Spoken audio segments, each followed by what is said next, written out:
Some high-profile CEOs are demanding full returns with a command and control mindset.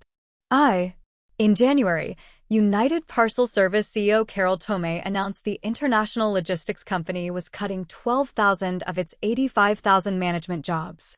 Workers who weren't axed would be expected in the office 5 days a week starting March. For the corporate staffers who can perform some or all their duties from home, the mandate came as an ice water bath. For employees like these who spend most of their days in front of a computer, workplace experts insist remote and hybrid work cannot easily be stuffed back into the bottle. It's become so much of a mainstay now, says Colleen Flaherty Manchester, professor in the Work and Organizations Department at the University of Minnesota's Carlson School of Management, U.S. We can't go backwards, she says. Years of post-pandemic data has shown remote and hybrid work works. Researchers have found employees retain productivity and can help companies drive profits. There are also the intangible factors that breed employee loyalty, such as better work-life balance. Throughout the past several years, many CEOs courting the idea of full office returns have pulled back due to this data and the strong pushback of their workers. Yet these factors haven't stopped a handful of companies, including some very high-profile employers, from issuing mandates, or at least heavy-handed, public suggestions, that corporate workers should be back at their desks 5 days a week. In finance especially, major institutions, including JP Chase, Goldman Sachs, and Citigroup, have instituted 5-day attendance policies for many of its staff. Boeing, too, has taken the decision to require much of its corporate workforce back at their desks. Some data shows even more top brass are considering it, especially among large organizations. Some leaders are just used to a certain command and control mode. Stephen Meyer. Some experts, including Stephen Meyer, chair of the management division at Columbia Business School in New York, remain genuinely baffled why companies like UPS are putting up a fight over return to office.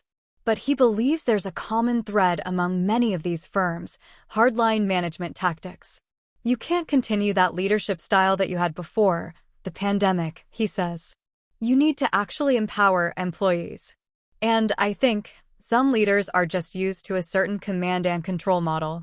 This is true of many outspoken critics of remote work, such as Tesla CEO Elon Musk, who was one of the first to issue a "show up or quit" ultimatum back in 2022.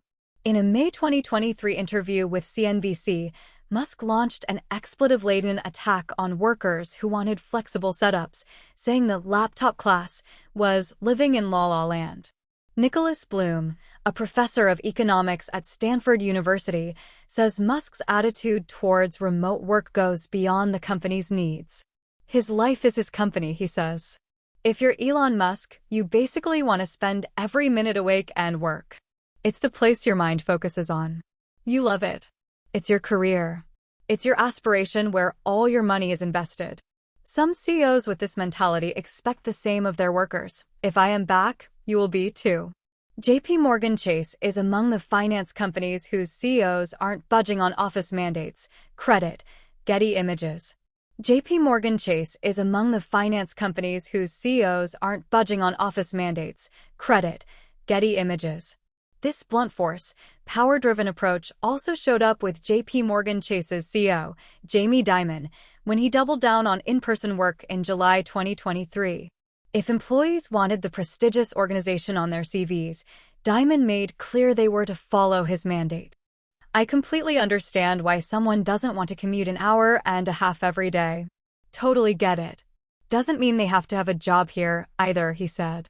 Beyond the cult of personality, some of these strong-armed mandates may be driven by a different type of desire for control, especially in the current uncertain economy, when corporate performance and earnings are shaky. Bloom points to a 2023 paper by two University of Pittsburgh Katz Graduate School of Business professors who examined 137 different return-to-office announcements over the past year. The research found managers use return-to-office mandates to reassert control over employees and blame employees as a scapegoat for bad firm performance. Bloom says many CEOs who are leading companies in financial tumult feel pressure to make broad, sweeping, even desperate changes to prove to shareholders they're shoring up the bottom line. He points to UPS's Tomé, whose company reported a steeper-than-expected revenue drop in their Q4 2023 earnings. The CEO has to stand up and say something and has to take radical action, says Bloom, otherwise she's out of a job. This is what's going on. This kind of executive peacocking may convince some shareholders getting workers back in office will be a panacea, but experts say recalling employees could come back to haunt leaders. The CEO has to stand up and say something and has to take radical action, otherwise she's out of a job. Nicholas Bloom. I think a couple of these Sun King CEOs like Elon Musk have this problem, says Bloom, a reference to French absolute monarch King Louis XIV. They're just out of touch with their employees, and they're not used to hearing no. And they just rammed this thing through, which is a bad decision. He continues, in the long run, performance is going to be improved by keeping employees happy and reducing retention and recruitment costs. The research evidence shows quite clearly that for professionals and managers, hybrid is profitable for companies. Most companies will realize this, says Prithviraj Chowdhury, associate professor of business administration at Harvard Business School. He sees firms that have taken a hard line on return to office as the exception. He believes many companies opposed to remote work will soon change their tunes. I think no company in today's world can enforce a policy that is anti-talent, says Chowdhury. It's just not going to work. You're going to feel the pain. You're going to see some of your best people leave. And then there will be a course correction. Even prestigious firms like JP Morgan Chase may ultimately not be able to leverage their clout to snag and keep talented staff. Still, it doesn't mean every organization will budge, especially as workers have lost some of their power in a tightening job market. Hubris is powerful, and in some cases it may prevail, even at the expense of employee desire and data-driven logic.